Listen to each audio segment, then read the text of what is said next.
का प्राकट हुआ, ब्रह्मा जी उस कमल की नाड़ी को पकड़ करके 100 वर्ष तक भ्रमण किया है।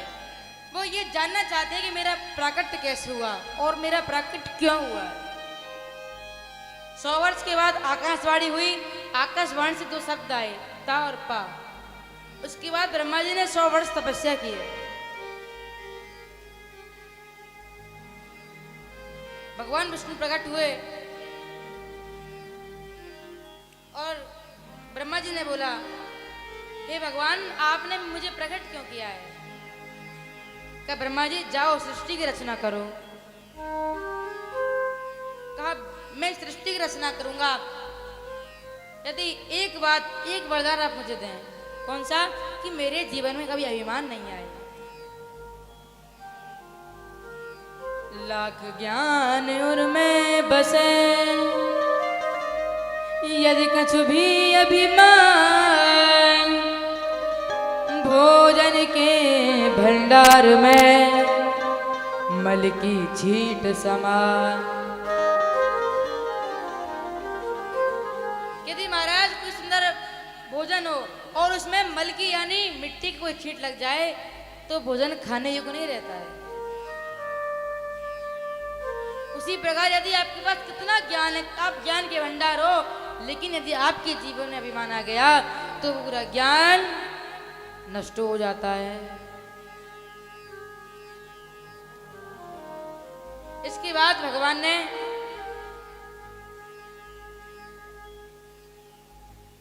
आज ब्रह्मा जी को 4 श्लोक दिए हैं, जिनके द्वारा ब्रह्मा जी अभिमान दूर हुआ और ब्रह्मा जी सृष्टि की रचना करने लगे। और महाराज राजा परीक्षित ने प्रश्न किया, गुरुदेव आप ये बताइए कि जो विदुर जी ने दुर्योधन का घर त्यक्त्वा स्वग्रामीमा,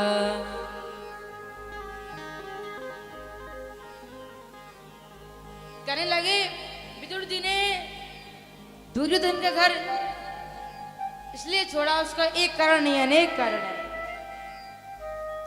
जब पांडवों के विष के लड्डू दिए तब वो अन्याय था, द्रौपदी को नग्न किया जा रहा था वो अन्याय था, और पांडवों को लक्षा करे में जला करके मारना चाहा। अनेक प्रकार के अन्याय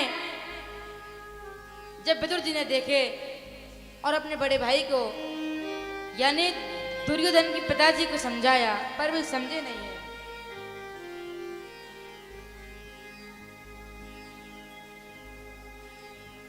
आज महाराज और पांडवों को 12 वर्ष का अज्ञात, 12 वर्ष का वनवास और 1 वर्ष का अज्ञातवास भोगना पड़ा। और आज वे पांडव अपना वनवास पूरा करने के लिए वन में गए हैं, और इसके बाद 1 वर्ष का अज्ञातवास पूरा करने के लिए विराटनगर गए।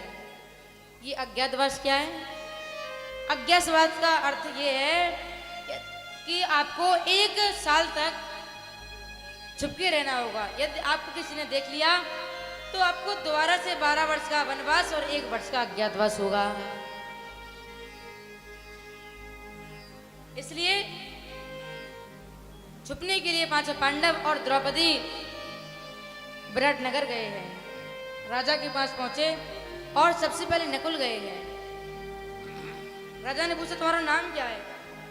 तो नकुल बोला मेरा नाम ग्रंथित है और मैं घोड़ों की पहचान में निपुण हूं। तो नकुल अपनी पहचान छुपाने के लिए घुड़शाला में अपना नाम बदलकर रहने लगे हैं। उसके बाद सहदेव गए। सहदेव से जब पूछा गया तो सहदेव ने बताया मेरा नाम तंतीपाल है और मैं बैलों की पहचान में निपुण हूं। इसके बाद भीम गए। भीम ने कहा मेरा नाम बल्लभ है और मैं खाने में बड़ा निपुण हूं, खाना बनाने में बड़ा निपुण हूं। फिर अर्जुन गए।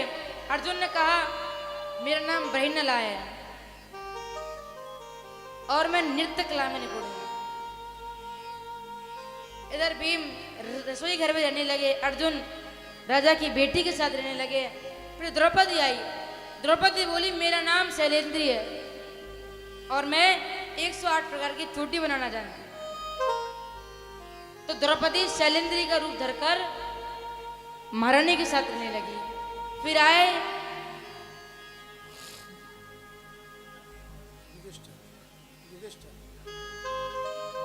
इसके बाद महाराज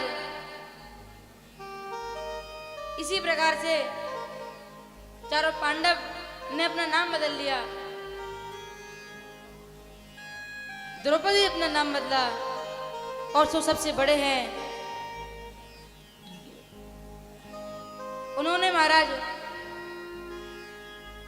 अपना नाम कंक बताया है और कहा मैं जुए में निपुण हूं। तो आज वे राजा के साथ रहने लगे। सबने अपने अलग अलग नाम बताए और जैसे ही सब रहने लगे और एक दिन क्या हुआ कि एक दिन कौरवों की गाय विराटनगर आ गई और पांडवों ने उसे पकड़ लिया। ये बात कौरवों को पता चल गई कि पांडव विराटनगर में है। तो आज कौरवों ने क्या किया, विराटनगर पर चढ़ाई कर दी। राजा विराट घबरा गए, अरे अब हमारी हार पक्की है। क्यों?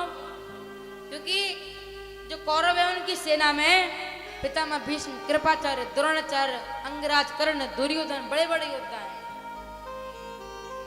जो महाराज कंक थे ना, उन्होंने राजा से कहा आप चिंता ना करें, आप अपने पुत्र के साथ उस भैरवनाला को भेज दें, विजय आपकी होगी। आज भैरवनाला को साथ भेजा और जो महाराज वे तो अर्जुन है। तो आज अर्जुन गए साथ में और राजा विराट को पता चला कि जीत विराटनगर की ही हुई है। हस्तिनापुर हार गया। बड़े प्रसन्न हुए, कहा मेरे पुत्र ने मुझे जीत दिलाई। कंक बोले ये पुत्र आपका ये पुत्र है, जीत इसने नहीं उस भैरवनाला ने दिलाई है। कहा कैसी बात करते हो? राजा को आया गुस्सा, उसने चौसर उठाकर कंक के सिर में मार दिया।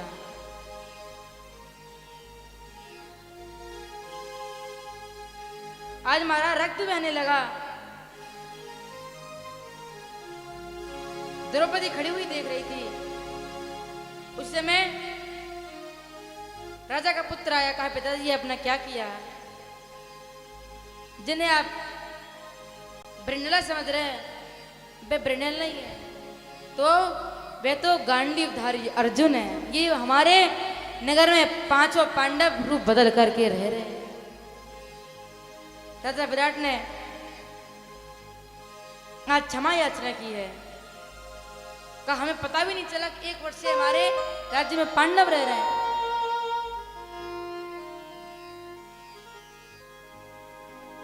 आज पांचों पांडव वापस आए, कहा हमारा मैं राज्य लौटाओ। कहा मैं राज्य दूंगा नहीं। उसके बाद भगवान कृष्ण को शांति दूत बना करके भेजा है।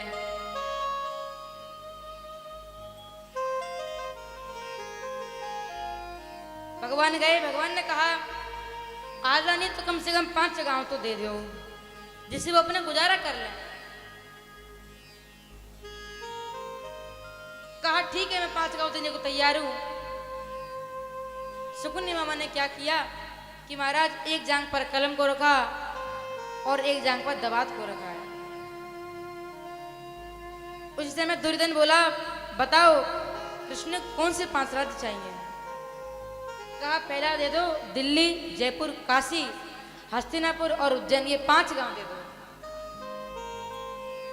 उसी समय मामा शकुनी ने क्या किया, उस कलम को दबोत में डुबोया। उस समय वह दवात फैल गई। दुर्योधन को आया गुस्सा में, बोला ये आपने क्या किया? आपको पता नहीं है कि दवात जांग पे रखने की वस्तु है या जमीन पे? का भांजे जमीन बची कहाँ है? क्यों? का अगर दिल्ली दे दिया तो पूरा हरियाणा चला जाएगा,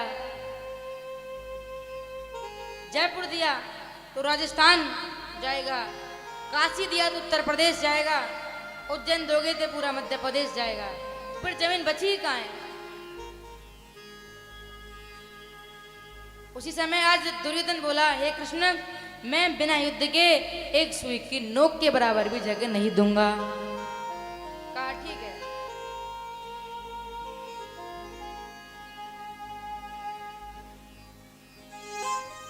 इसके बाद भगवान जाने लगे तो उसी समय भगवान को दुर्योधन ने रोका, कहा, हे कृष्ण, भोजन कर जाओ, हमारे भोजन गृह में 56 भोग रखे हैं, जाकर के मांग के खा लो। कहा नहीं, भगवान कहते भाव का भूखा हूं मैं,